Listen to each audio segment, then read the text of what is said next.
The earliest civilization was Mesopotamia, starting in 5500 BC. They had centralized distribution, centralized agricultural labor, state storage, and redistribution. In ancient Greek city-states like Athens in the classical period, they implemented forms of wealth mitigation, redistribution, collectivist organization, and high taxation of the wealthy to fund public goods. Sparta banned money, wealth, and jewelry, even unnecessary labor time spent on decoration. They had communal meals, state academies, and public child rearing. The population had a social duty to the state. The state organized and owned labor under the helots and foreigners. Male citizens had to live in a strict communal system centered around military training. Both had state central planning, state redistribution, strict state oversight, and price controls on what was deemed essential goods. Both also had severe penalties for hoarding, and in Athens it was punishable by death to have price gouging. Sparta was the strictest example with a closed market approach. The use of coinage made it difficult to enforce control between consenting individuals. In 570 BC, Pythagorean communal societies sprang up around Italy. They had communal property, shared meals, and no wealth. In 300 BC, Epicureanism created small private communal societies based on shared property, which was called the garden. Athenian schools spread Epicureanism across the Mediterranean for 2 centuries. Plato outlined his ideal society with an elite class to guide and create unity. The guardian class would rule, the auxiliary would be the warriors, and the producers would be the slaves. He outlined that Greeks should not be slaves to Greeks. Plato believed in absolute abolition of private property and wealth for the ruling class to avoid corruption. Plato said that no one should have private property beyond what is absolutely necessary. He also believed in collective sharing of women for unity, communal living with shared housing, meals, training, and shared property. Aristotle said that when property is owned by everyone, responsibility disappears, and that which is common to the greatest number has the least care bestowed upon it, that people take better care of things when they own it, and that public property only created more disputes, not less. Aristotle believed that the purpose of the state was for human flourishing, that society should produce moral citizens in a strict hierarchical system where free adult males rule. The individual only exists within the state. The state actively shapes behavior. Laws are tools for moral formation. Stability through ideological purity. Wealth should be based off of virtue and generosity, and a civic duty. Property limits with the caveat to be used for the common good of society. Individualism was considered selfish and hoarding. He criticized open democracy for controlled participation. His system is built around the state society above the individual to help avoid extreme inequality, to focus on the middle class. Some people are slaves by nature, others are fit to be free and to rule. The slave class should be natural, by way of culture and intellect, not from POWs or forcing the wrong people. Greeks are generally more suitable to rule, whereas others are often best suited to be ruled. The ancient distinction between Aristotle and Plato in some ways expresses itself 2,400 years later in the industrial world between the communist and the fascist. What if radically different ideologies end up building the same kind of society, where the criticisms overlap, the ideas for a solution are similar in theory while opposing each other in prescription, structurally mirroring each other while claiming to be morally opposed? Every system that tries to eliminate conflict by imposing total order ends up turning inward, because the original enemy, class division, selfishness, inequality, never fully disappears, it just changes form. So once external opposition is crushed, the system starts hunting internal deviation, redefining loyalty more narrowly, purging its own ranks, and tightening control to maintain the perfect structure, until the very mechanisms meant to create stability, centralization, surveillance, enforced unity, begin consuming the system from within. As trust collapses, paranoia rises, and the rulers must constantly prove purity by destroying rivals, allies, and eventually, the system's own foundations. In the book Neither Right Nor Left, Sternhell focused on how fascism grows out of ideas rooted in the French Revolution. The French Revolution didn't start socialist, but its push for equality and popular sovereignty radicalized over time, especially under the Jacobins, stemming from Rousseau, Bonneau de Mably, Gabriel Morelli, and Babeuf, thinkers covered in Part 1. Socialist influence led to demands for price controls, wealth redistribution, and state intervention to protect the poor. As liberal reforms failed to resolve inequality and economic crisis, some revolutionaries began prioritizing collective welfare over individual property rights, laying the groundwork for later socialist thought. The French Revolution attacked the rich. They started the calendar over, renamed months, changed the week to 10 days, replaced church with cults of reason, standardized measurement, replaced the standard clock with decimal time, and rationalized everyday life. They eliminated all culture and tradition. The law of the maximum, 1793, installed price controls on food and essentials, requisitioning grain and goods. State seized supplies to feed cities and the army. Strict laws on punishing hoarding and speculation. The wealthy were labeled enemies of the people. The state increased control over markets, confiscation, and reappropriation of property. The currency was backed by seized property. Rhetoric of property must serve the nation was popular. The individual was subordinate to collective needs and conditions. Common good and general will was popularized by Rousseau, where individual rights were under collective sovereignty. Citizens were expected to conform, politically demonstrate loyalty, and dissent was considered counter-revolutionary. Moral duty became collectively enforced into a social duty. During the Reign of Terror, 1793 to 94, political repression in the name of equality centralized authority under the Committee of Public Safety, suppression of opposing factions and mass executions to enforce revolutionary virtue. Society was reorganized around a collective national effort. Levi in Massey saw the entire population mobilized for war, early example of the total militarization by mobilizing society. Many of these examples are seen in the Soviet and Chinese systems, among others. Sternhell argues fascism grows out of the ideas rooted in the French Revolution. It wasn't a reactionary throwback, but a modern ideological synthesis born from internal contradictions within revolutionary thought itself, which bore out in practicality. Collective identity, emotion, myth, tradition, and national ethnic identity became reactionary to Enlightenment. Values, which they thought would bring chaos. History, identity, and culture was emphasized to maintain structure. Nationalism becomes central post-revolution. The nation replaces the king for legitimacy, not just borders, but culturally, ethnically, and historically exclusive, within anti-liberal nationalism and anti-Marxist revisionist socialism. It dismissed one international working class for an anti-capitalist collective identity. Thinkers that influenced later fascist thought built upon the revolution's introduction of mass participation, political mobilization, backed by violent force. Fascism removes democratic constraints and individual rights, where communism was material goods and needs-based. Liberal societies were thought to be weak, materialistic, fragmented, and unstable. Fascism was directional, inspirational, and class-mediated.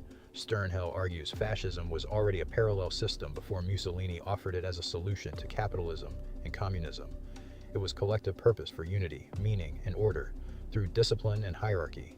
The reaction to the early liberal French Revolution created a communist reaction that didn't think it went far enough, where political equality was meaningless without monetary equality, as with those who were equity considerate. Capitalism was exploitive, had lack of order, direction, and was chaotic to the fascist branch in Europe, along with a parallel branch of thinkers like Fitzhugh, Calhoun, and Carlyle, which forms the antebellum framework. When viewed together, fascism was a recovery of and affirmation of earlier ideological roots.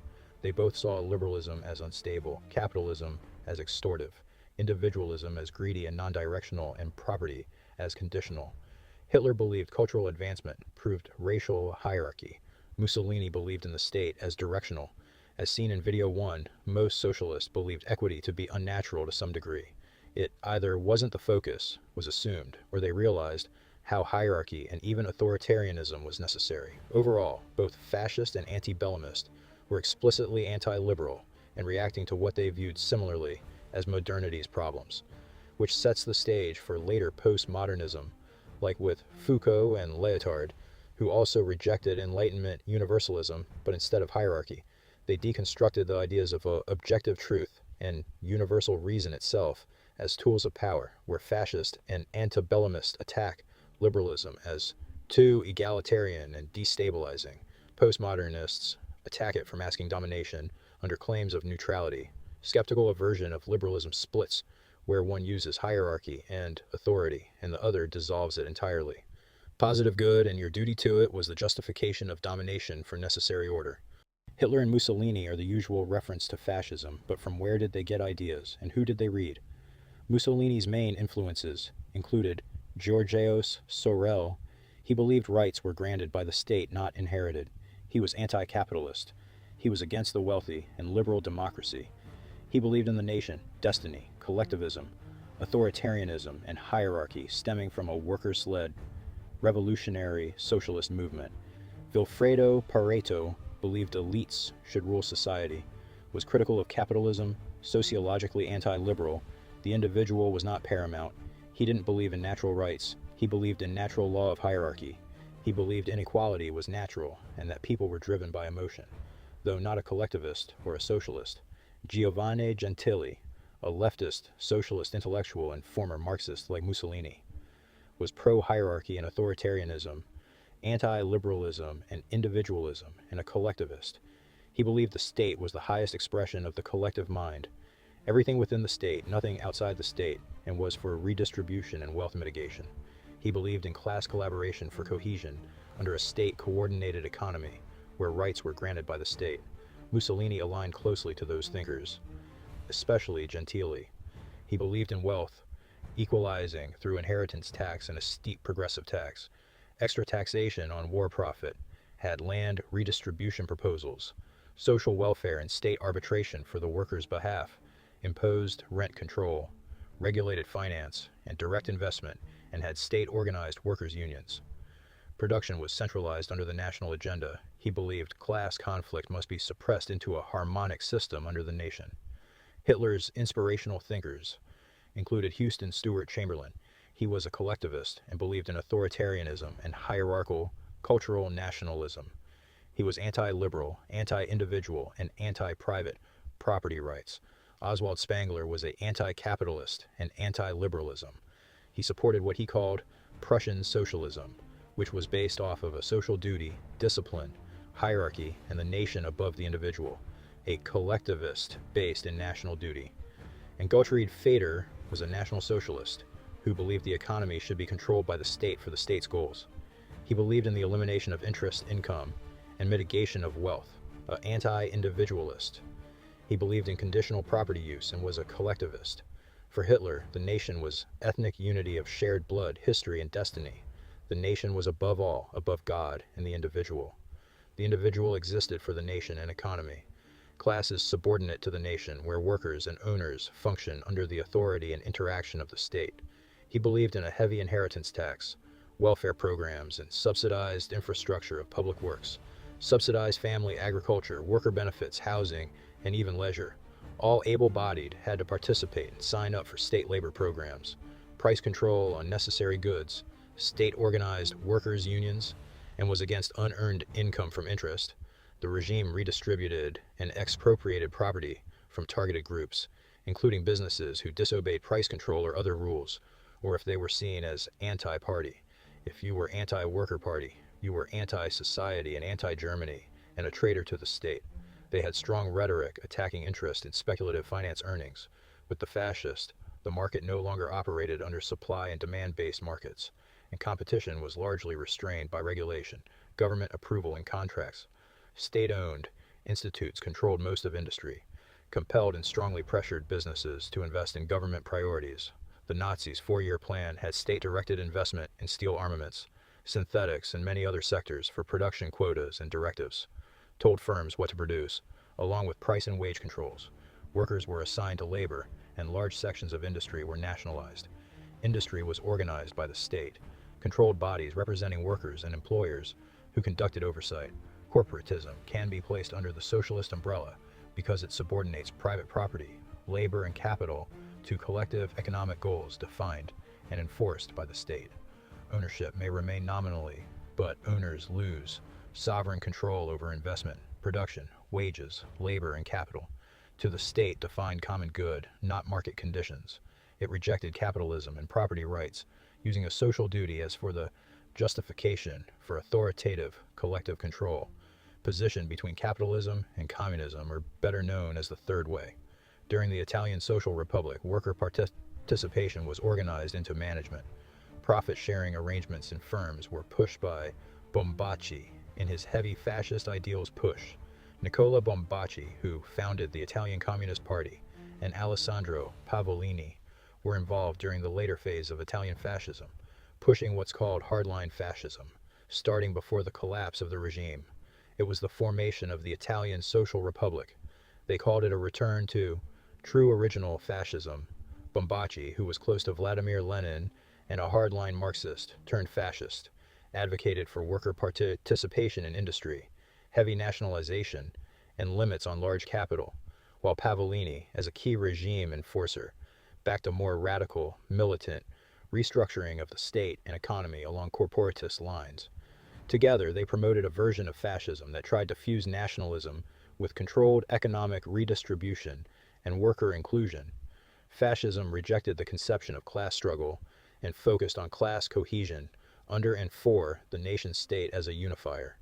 Instead of eliminating class, they mitigated the wealthy and stabilized the working class.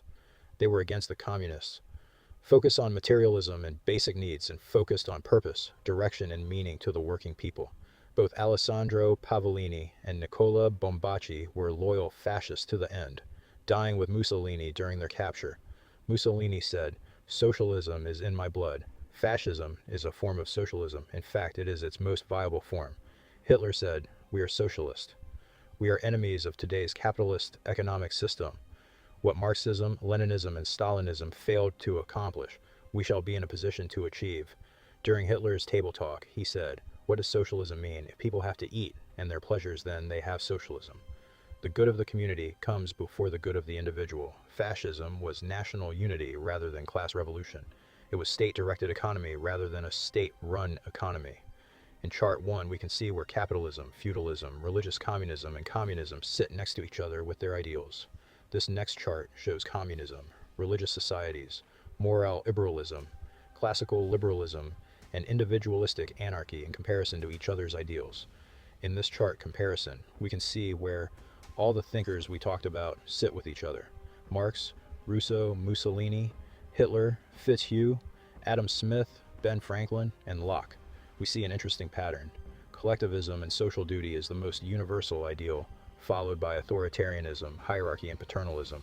Then redistribution, social engineering, followed by equity and class conflict. The thinkers on the right are universally tied in the idealism of individuality, private property rights, and classical liberalism. Collectivism becomes a social duty to strip autonomy from the individual and the right to his labor, convert it into property, for fear of consent becoming coercive. It is security over individual freedom